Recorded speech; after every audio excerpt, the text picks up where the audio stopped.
கிட்டத்தட்ட 40,000 வருஷத்துக்கு முன்னாடி பனிக்கட்டிக்குள்ள உறைஞ்சு போன ஒரு மனுஷன இப்ப நம்ம வாழ்ந்துட்டு இருக்க இந்த காலகட்டத்துல கண்முழிக்க வச்சு அவனுக்கு உயிர் கொடுத்தா அவன் என்னெல்லாம் பண்ணுவான்னு ரொம்பவே சுவாரஸ்யமா ஏகப்பட்ட திருப்பங்களோட சொன்ன படம் தான் 1984ஆம் ஆண்டு ரிலீஸ் ஆன ஐஸ்மேன் அப்படின்ற படம். 80 காலகட்டங்கள்லயே இந்த அளவுக்கு வித்தியாசமான கதைகளை யோசிச்சு ஒருத்தரால படம் எடுக்க முடியுமான்னு ஆச்சரியப்படுற மாதிரி தான் இந்த படத்தோட கதை இருக்கும். ரொம்ப பேசாம வீடியோக்குள்ள போயிடலாம். நம்ம சேனலை இப்பதான் புதுசா பாக்குறீங்கன்னா மறக்காம சப்ஸ்கிரைப் பண்ணிக்கோங்க. வீடியோ கடைசி வரைக்கும் பார்த்துட்டு பிடிச்சிருந்தா லைக்கும் பண்ணிருங்க. இப்ப இந்த கதைக்குள்ள போலாம். படத்தோட ஓப்பனிங் சீன்ல அண்டார்டிகால சில ஆராய்ச்சியாளர்கள் சேர்ந்து அங்க ஏதாவது கனிம வளம் கிடைக்குமான்னு சொல்லி தேடிட்டு இருப்பாங்க. அப்படி தேடிட்டு இருக்கும்போது ஒரு மிகப்பெரிய ஐஸ் கட்டிக்குள்ள ஏதோ ஒரு மிருகம் உறைஞ்சு போய் இறந்திருக்கும். அதை பார்த்த உடனே அந்த ஐஸ் கட்டியோட பாட்டை மட்டும் கட் பண்ணி அவங்களோட ரிசர்ச் சென்டருக்கு கொண்டு வராங்க.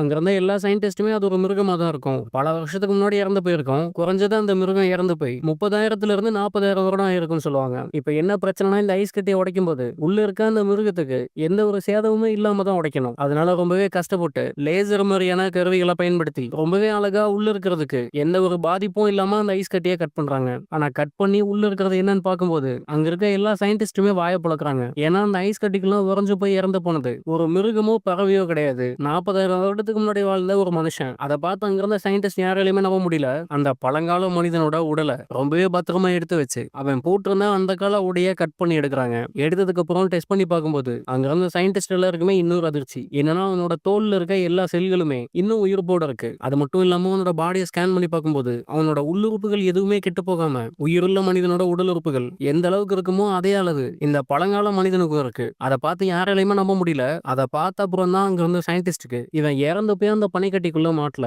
அவன் உயிரோடு இருக்கும்போதே அந்த பனிக்கட்டிக்குள்ள மாட்டிட்டான். இவ்வளவு நாள் ஐஸ்குள்ள இருந்ததுனால அவனோட உடல் உறுப்புகள் எதுவுமே கெட்டு போகல. இவனை திரும்ப உயிரோட கொண்டு வரதுக்கு நிறைய வாய்ப்பு இருக்கு. அதுக்கு முயற்சி பண்ணலாம்னு சொல்லி அங்க இருந்த சயின்டிஸ்ட் டாக்டர்னு எல்லாருமே ஒன்னா சேர்ந்து அவனோட ஆபரேஷன் தேட்டருக்கு கொண்டு போய் அவனோட உடம்புல ஏகப்பட்ட வயர்களை மாட்டி புதுசா ரத்தத்தையும் கொடுத்து அந்த ஆதிவாசிக்கு திரும்ப உயிர் கொண்டு வர்றாங்க. அவனும் கண்முழிச்சு பாக்குறான். அப்ப அவனுக்கு முன்னாடி இருந்த டாக்டர் எல்லாருமே அவங்களோட முகத்துல மாஸ்க போட்டு ஆபரேஷன் பண்ணும்போது போடுற ட்ரெஸ் எல்லாம் போட்டு ரொம்பவே வினோதமா இருப்பாங்க. அதை பார்த்து அவன் ரொம்பவே பயப்படுறான். ஏன்னா இது வரைக்கும் இந்த மாதிரி ஒரு ஆளுங்களாம் அவன் பார்த்தது கூட கிடையாது. இன்னும் சொல்ல போனா அவன் கற்பனையில கூட மனிதர்கள் இந்த மாதிரி இருப்பாங்கன்னு அவன் நினைச்சு கூட பார்த்திருக்க மாட்டான். அதனால ரொம்பவே பதட்டப்பட்டு அதனால அவனோட பிளட் பிரஷர் பிபின்னு எல்லாமே அதிகமாகுது. அதை பார்த்து இவனை இப்படியே விட்டா கண்டிப்பா கொஞ்ச நேரத்துல இறந்து போயிடுவான். இவனை எப்படியாவது காப்பாத்தியும் ஆகணும். அவன் டென்ஷன் ஆகாம ரொம்ப பதட்டப்படாம நார்மல் ஆக்கணும்னு சொல்லி அதுல இருந்து ஒரு டாக்டர் மட்டும் மாஸ்க் கழட்டிட்டு இங்க பாரு நானும் உன்ன மாதிரி மனுஷன் தான். நீ பயப்பட தேவையில்லை. ரொம்பவே பாதுகாப்பா இருக்க. நாங்க யாரும் உன்னை எதுவும் பண்ண மாட்டோம்னு சொல்லி அந்த ஆதிவாசிய பழைய நிலைமைக்கு நார்மலா கொண்டு வரதுக்காக முயற்சி பண்ணுவாரு. இந்த டாக்டரோட பேர் தான் ஸ்டான்லி. அது மட்டும் இல்லாம அங்க இருந்த மத்த எல்லா டாக்டரையுமே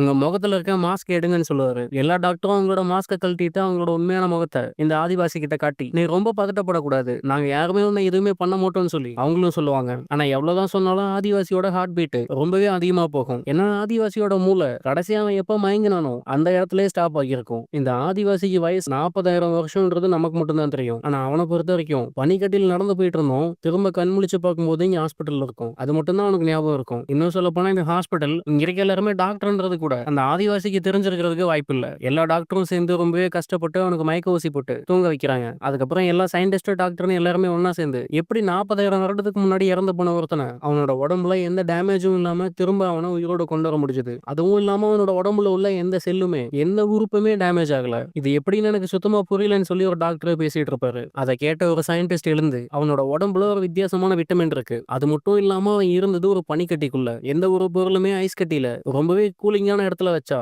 ஒரு பொருள் நார்மலான டெம்பரேச்சருக்குள்ள இருக்கும்போது கெட்டு போறதை விட ஐஸ் கட்டிக்குள்ளே இல்ல ஃப்ரிட்ஜுக்குள்ளே இருக்கும்போது அது கெட்டு போறதுக்காக எடுத்துக்கக்கூடிய நேரம் ரொம்பவே அதிகம். அதனாலதான் அவனோட உடம்புல இருந்த எந்த செல்லும் இன்னும் கெட்டு போகாம அப்படியே இருந்திருக்குன்னு சொல்லுவாங்க. அப்ப அங்க இருந்த ஒருத்தன் இப்ப அவனை வச்சு என்ன பண்றது? இப்போ இருக்க மாடர்ன் சொசைட்டில அவனால அடாப்ட் பண்ணி வாழவும் முடியாது. அதனால அவனோட உடம்ப பீஸ் பீஸா வெட்டி அவனோட உடல் உறுப்புகள் எல்லாத்தையுமே வச்சு ஆராய்ச்சி பண்ணி பார்க்கலாம். அதன் மூலியமா இப்ப நமக்கு இருக்க நிறைய நோய்களுக்கான மருந்த அந்த ஆராய்ச்சியில இருந்து கண்டுபிடிக்க முடியும்னு சொல்லுவான். அதை கேட்ட உடனே ஸ்டான்லி உனக்கு அந்த அளவுக்கு மக்கள் மேல அன்பு இருக்கு. ஒருத்தனோட உடம்ப வெட்டி அவனை கொலை பண்ணி அதன் மூலியமா மற்ற மக்களுக்கு மருந்து கண்டுபிடிக்கணும்னு நினைச்சா உன்னோட உடம்ப வேணா கொடு. உன்னை வச்சு ஆராய்ச்சி பண்ணி நான் மருந்து கண்டுபிடிக்கிறேன்னு சொல்லிட்டு பயங்கர கோபமா பேசுவாரு. என்னதான் 40,000 வருடத்துக்கு முன்னாடி வாழ்ந்த மனிதனா இருந்தாலும் அவனும் ஒரு மனுஷன் தான். கொஞ்சமாவது மனிதாபிமானத்தோட பேசுங்க. அவனுக்கும் இந்த பூமியில வாழ்றதுக்கு எல்லா உரிமையும் இருக்கு. அவனை கொலை பண்றதுக்கோ இல்ல அவனை வச்சு ஆராய்ச்சி பண்றதுக்கோ நம்ம ஒன்னும் கடவுள் கிடையாது. அதை முதல்ல புரிஞ்சுக்கோங்கன்னு சொல்லி அந்த டாக்டரை பார்த்து பயங்கரமா கத்திட்டு இப்ப என்ன பண்றாங்கன்னா அந்த ஆதிவாசி வாழ்ந்துட்டு இருந்த காலகட்டம் மாதிரியே ஆர்டிபிஷியலா செயற்கையா ஒரு சின்ன ரூமுக்குள்ள காடு பாறைன்னு எல்லாத்தையுமே செயற்கை உருவாக்கி அந்த ஆதிவாசியை கொண்டு போய் செயற்கையை உருவாக்குன அந்த காட்டுக்குள்ள வாழ வைக்கிறாங்க. அவனுக்கு சாப்பிட சாப்பாடு குடிக்க தண்ணின்னு எல்லாத்தையுமே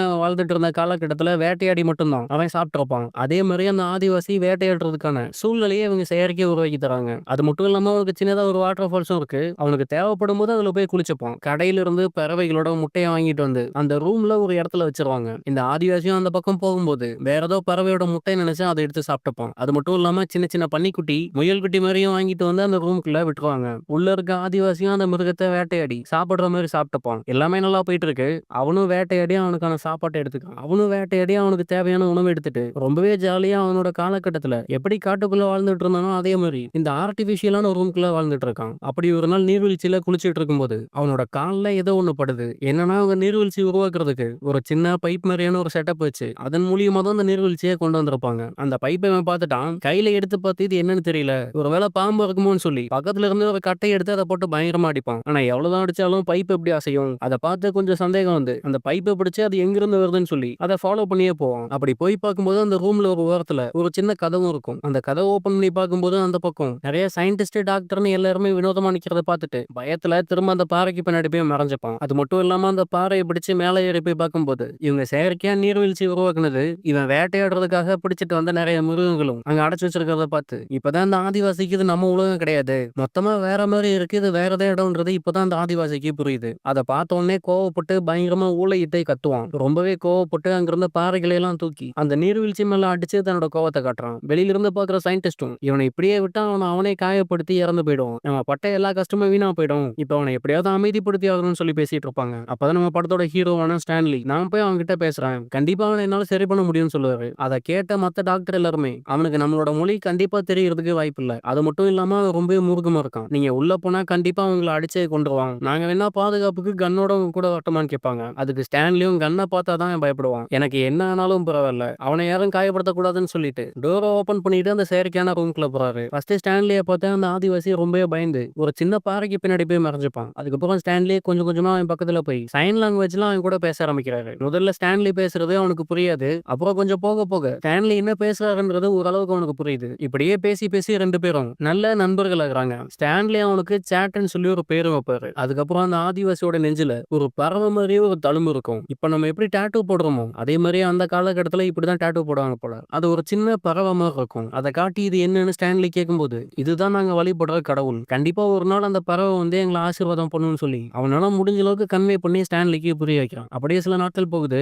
ஆதிவாசி ஸ்டான்லி கூட கொஞ்சம் க்ளோஸ் ஆன உடனே அவரோட கேர்ள் ஃப்ரெண்டும் ஒரு சயின்டிஸ்ட் தான். அவங்களையும் அந்த காட்டுக்குள்ள கூட்டிட்டு வந்து ஆதிவாசி கிட்ட இன்ட்ரோ பண்ணி இவங்க தான் என்னோட கேர்ள் ஃப்ரெண்ட், இவங்களை தான் நான் கல்யாணம் பண்ணிக்க போறேன்னு சொல்லி இன்ட்ரோ பண்ணாரு. அதை பார்த்தோன்னே ஆதிவாசி நிறைய இலைகளை பிடுங்கி ஒரு சாக்லேட் மாதிரி செஞ்சு கேர்ள் ஃப்ரெண்டோட கையில கொடுத்து சாப்பிடுன்னு சொல்லுவான். கேர்ள் ஃப்ரெண்டு வேற வழி இல்லாம அதை எடுத்து வாயில போட்டுப்பாங்க. ஆனா அது ரொம்பவே கேவலமா இருக்கும் போல. ஏன்னா இங்க இருக்க செடி மரம் கொடின்னு எதுவுமே உண்மையா வளர்ந்தது கிடையாது, எல்லாமே ஆர்டிபிஷியலா செயற்கையா பண்ணது. என்னதான் ஆதிவாசிக்கு தெரிஞ்ச டிஷ் எல்லாமே பண்ணி கொடுத்தாலும் இது செயற்கையா வளர்ந்ததுன்றதால அதோட டேஸ்ட் கொஞ்சம் மாறி தான் இருக்கும். ஆதிவாசி கொடுத்ததை சாப்பிட்ட உடனே கேர்ள் ஃப்ரெண்டுக்கு கொமட்டிட்டு வரும். ஆனா வேஸ்ட் பண்ணா ஏதாவது தப்பா நினைச்சு பண்ணான்னு சொல்லி வேற வழியே இல்லாம ரொம்பவே கஷ்டப்பட்டு அதை முழுங்கிடுவாங்க. அப்படியே சில நாட்கள் போகுது. ஸ்டான்லியும் அவரோட கேர்ள் ஃப்ரெண்டும் தினமும் போய் ஆதிவாசியை பார்த்து அவனுக்கு தேவையான எல்லாத்தையுமே கொடுத்துட்டு அவன் கூட பேசி இன்னுமே க்ளோஸ் ஆக பாக்குறாங்க. அப்படி ஒரு நாள் அவங்க 3 பேர் உட்காந்து பேசிட்டு இருக்கும்போது வானத்துல ஒரு சின்ன ஹெலிகாப்டர் போகும். ஏன்னா அந்த ரூமோட சீலிங் ஓப்பனா தான் இருக்கும். என்னதான் இவங்களால செயற்கையா ஆர்டிபிஷியலா இந்த காட்டை உருவாக்க முடிச்சாலும் இயற்கையா இருக்க மாதிரி மழையும் வானத்தையும் இவங்களால உருவாக்க முடியாது. அதனால இந்த ரூமோட சீலிங் ஓப்பனா தான் இருக்கும். மேல பறந்து போனா ஹெலிகாப்டர் பார்த்துட்டு தன்னோட நெஞ்சில ஏற்கனவே பச்சை குத்தி வச்சிருக்க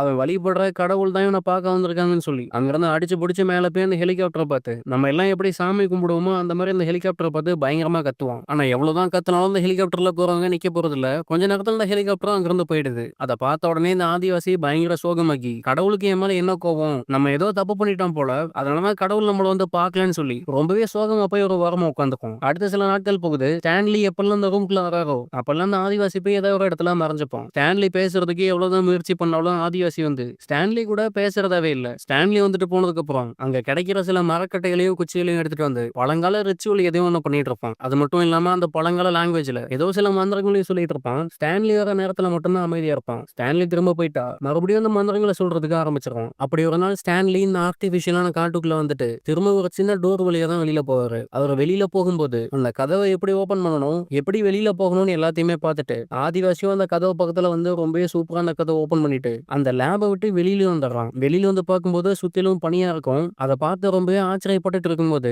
ஆதிவாசி தப்பிச்சு போயிட்டான்னு சொல்லி தகவல் தெரிஞ்சு ஒரு ஹெலிகாப்டர் எடுத்துட்டு அவனை தேட ஆரம்பிக்கிறாங்க. ஆதிவாசியை பொறுத்த வரைக்கும் ஹெலிகாப்டர் தான் அவனோட கடவுள். அதனால இப்போ அந்த ஹெலிகாப்டர பார்த்த உடனே கடவுள் நம்ம பண்ண பூஜையினால திரும்ப நம்மள வந்து பார்க்க வந்துட்டாங்கன்னு சொல்லி ஓடி போய் அந்த ஹெலிகாப்டர பிடிக்கிறதுக்கு முயற்சி பண்ணுவான். ஆனா என்ன பிரச்சனைனா ஹெலிகாப்டர ரொம்ப நேரம் அவனால பிடிக்க முடியாது. ஹெலிகாப்டர் மேல போன உடனே கொஞ்ச நேரத்துல கையையும் விட்டுருவான். திரும்ப கீழ வந்து ஐஸ்ல பொத்துன்னு விழுவான். அதனால அவனோட உடம்புல இன்னும் சில அடிகளும் படுது. அவன திரும்ப உள்ள கூட்டிட்டு வந்து அவனுக்கான ட்ரீட்மெண்ட்டும் கொடுக்குறாங்க.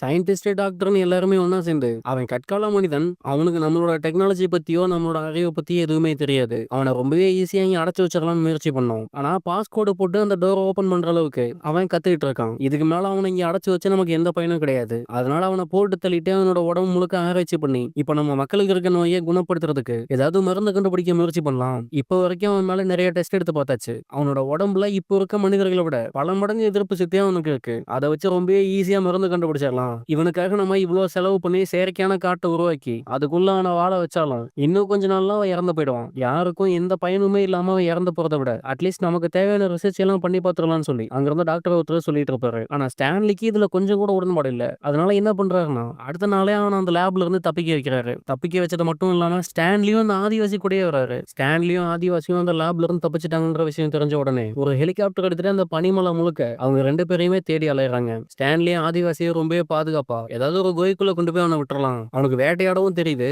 அதை வச்சு அவன் உயிரை வாழ்ந்துப்பான்னு சொல்லி பிளான் பண்றாரு. அப்படி அவங்க 2 பேரும் நடந்து போயிட்டு இருக்கும்போது அவங்களை தேடி வந்து அந்த ரெஸ்கியூ ஹெலிகாப்டரும் வருது. அதை பார்த்த உடனே ஸ்டான்லி ஓடி போய் ஒரு பனிப்பாறைக்கு பின்னாடி போய் பாதுகாப்பா மறைஞ்சு போறாரு. ஆனா ஆதிவாசியை பொறுத்த வரைக்கும் இந்த ஹெலிகாப்டரை வழிபடுற ஒரு கடவுள். அதனால ஹெலிகாப்டரை பார்த்த உடனே நிறைய மந்திரங்களை சொல்லிட்டு அந்த ஹெலிகாப்டரை பார்த்து பயங்கரமா கத்துவான். ஹெலிகாப்டர்ல வந்தவங்களும் ஆதிவாசியை கண்டுபிடிச்சிருவாங்க.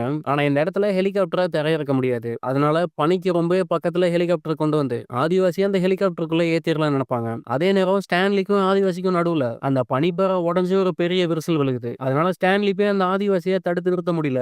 ரெஸ்கியூ பண்ண வந்தவங்களும் ஹெலிகாப்டர்ல ஒரு யூட்டன் போட்டு ஆதிவாசி கிட்ட வரும்போது தன்னை காப்பாத்துறதுக்காக கடவுளே வந்துட்டாருன்னு சொல்லி ஓடி போய் அந்த ஹெலிகாப்டரை எட்டி பிடிச்சுப்பான். ஹெலிகாப்டருக்கு உள்ள இருக்கவங்களும் கை கொடுத்து உன உள்ள தூக்க முயற்சி பண்ணுவாங்க. அதை பார்த்த உடனே கடவுளையே பார்த்த மாதிரி நிறைய மந்திரங்களை சொல்லிட்டு பிடிச்சிருந்த கையை விட்டுருவான். ஸ்டான்லி கண்ணு முன்னாடியே காப்பாத்தணும்னு நினைச்ச ஆதிவாசி பல அடி உயரத்துல இருந்து கீழே விழுந்து உடல் சிதறி ரொம்பவே கொடூரமா இறந்து போறான். அதை பார்த்து ஸ்டான்லி ரொம்பவே ஃபீல் பண்றாரு. ஆனா இப்ப நடந்ததுலேயே இன்னொரு நல்ல விஷயம்னா அந்த ஆதிவாசியை பொறுத்த வரைக்கும் இந்த ஹெலிகாப்டர் தான் அவனோட கடவுள். கடைசியா அவனோட கடவுளை பார்த்த திருப்தியோட அவன் இறந்து போயிட்டான். இதுவே லேப்ல இருந்திருந்தா அவன் மேல ஆராய்ச்சி பண்றேன்ற பேர்ல அவனோட உடம்புக்குள்ள ஏகப்பட்ட கெமிக்கலை செலுத்தி ரொம்பவே சித்திரவதை பண்ணி அவனை கொண்டிருப்பாங்க. அதுக்கு பதிலா இவன் இப்படி இறந்து போனதே பரவாயில்லன்னு சொல்லி பார்த்துட்டு இருப்பாரு. இதோட இந்த படமும் இங்க முடியுது. இந்த படம் எப்படி இருந்துச்சுன்றத கீழே கமெண்ட்ல சொல்லுங்க. இதே மாதிரி ஹாலிவுட் படங்களையும் மத்த மொழி படங்களையும் தமிழ்ல பார்க்கணும்னு நினைச்சா நம்ம சேனலை சப்ஸ்கிரைப் பண்ணிக்கோங்க. வீடியோ பிடிச்சிருந்தா லைக்கும் பண்ணிருங்க. நாளைக்கு இன்னொரு நல்ல வீடியோல உங்களை பார்க்குறேன். நன்றி.